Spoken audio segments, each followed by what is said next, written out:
But Lee and his commanders have underestimated the nature of this conflict and of their opponent, President Abraham Lincoln. Because Lincoln is fighting a totally new kind of war, and his Southern adversaries just don't get it.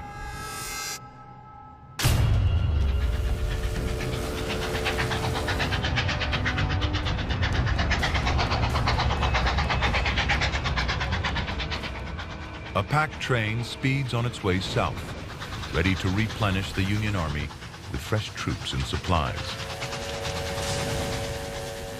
Lieutenant George Benedict writes home. We were stowed away in freight cars and started out of the city.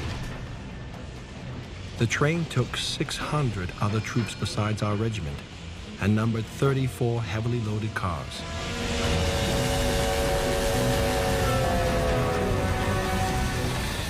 The railroad, one of Lincoln's hidden weapons in this war.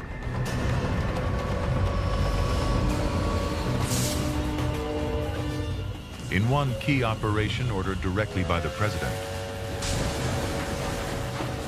25,000 fresh troops are sent on a 1,200-mile journey to the south.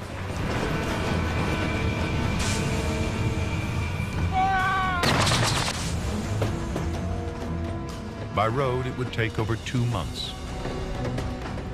By rail, it will take these men just 7 days.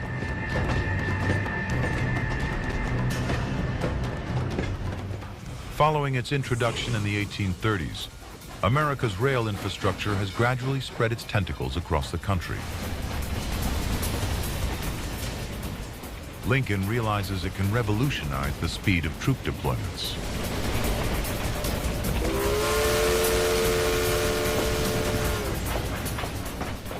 He strikes a deal with the rail owners to put the North's railroad network under government control.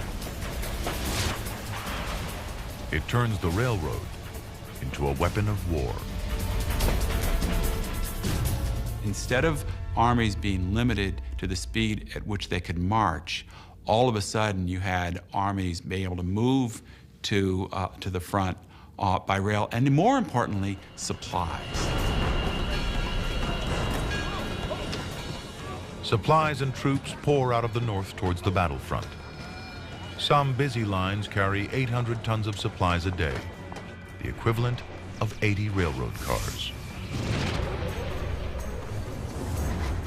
In Lincoln's hands, the 24,000 miles of rail track in the north becomes an arm of his war machine. But the South has a far smaller network, just 9,000 miles at the start of the war, and it remains under private control. In the 4 years the war lasts, the North adds 4,000 miles of new track to its network, against just 400 miles in the South.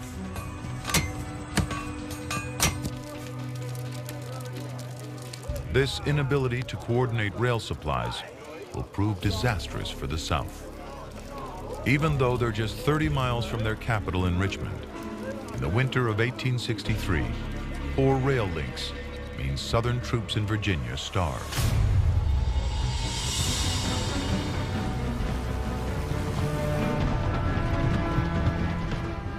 For all their brilliance and determination in battle, the South simply lacked the logistics to deliver a decisive blow.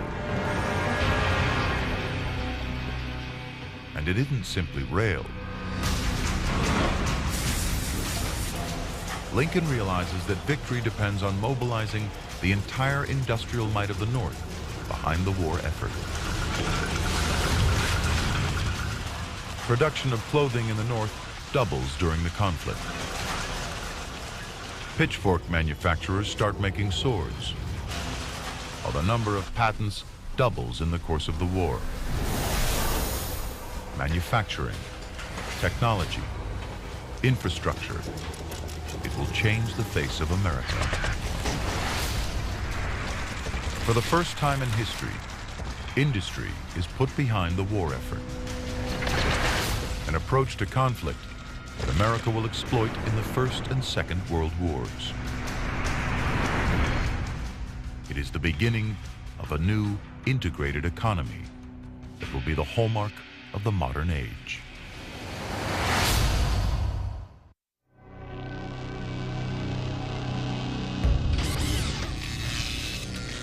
In a building just across the road from the White House is a small room that will become Lincoln's nerve center in this war. And at its heart, a simple device that will transform how this war is fought and won: the telegraph.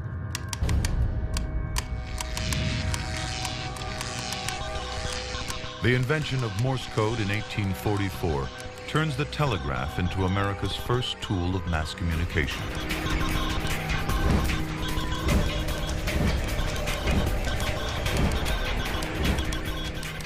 Quickly encoded, the basic system of dots and dashes is ideal for brief messages. Like Twitter today, it needs just seconds to send them and transcribe them. Where messengers previously took days, on horseback, over hundreds of miles, and across every kind of terrain. Now, the country's 50,000-mile telegraph network means communication is almost instantaneous. As telegraph poles snake out alongside the railroad lines, this vast country begins to shrink.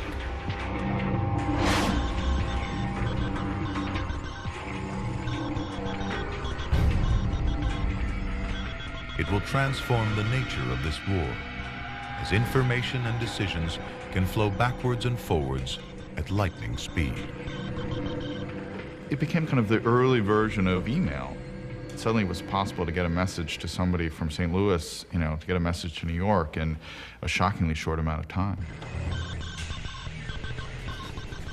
Lincoln immediately realizes the telegraph's potential as a weapon of war. He insists on the installation of telegraph lines directly into the War Department.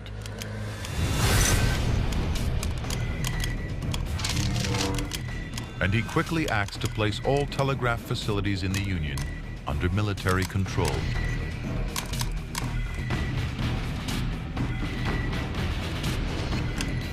The telegraph office becomes the central hub of Lincoln's war operation, his command and control center.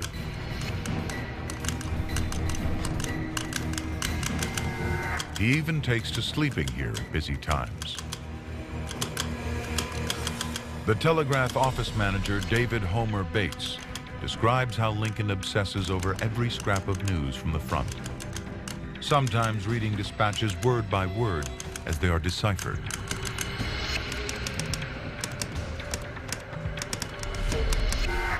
Lincoln's habit was to go immediately to the drawer each time he came into our room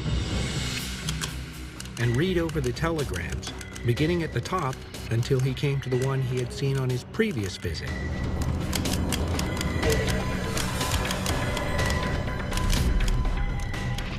The North's telegraph network spreads its tentacles far and wide, sucking information back to Lincoln and his commanders in Washington.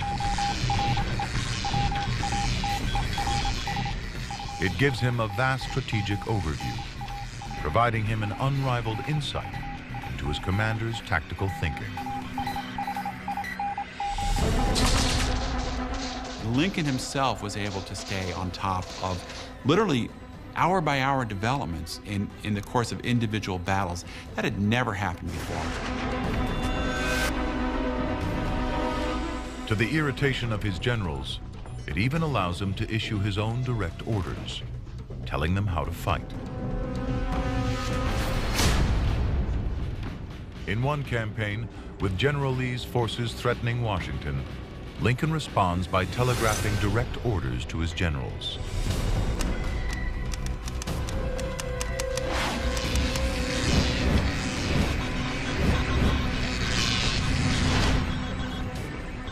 The exposed position of General Banks makes his immediate relief a point of paramount importance. You are therefore directed by the President to move against Jackson at Harrisonburg. This movement must be made immediately.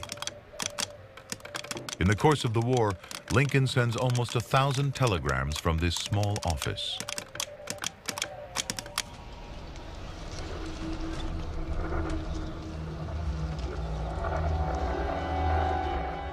But the South never grasped the potential of the telegraph in creating a centralized command and control system.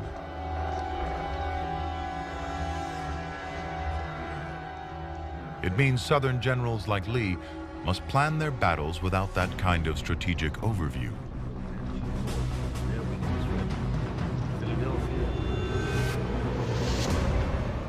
As the war continues, Lincoln brings down the hammer of his war machine. Industry, lines of communication and supplies, manpower and firepower are all marshaled to deliver blow after blow to the Confederate Army. But the South, bolstered by the belief in the rightness of its cause, doggedly refuses to give in.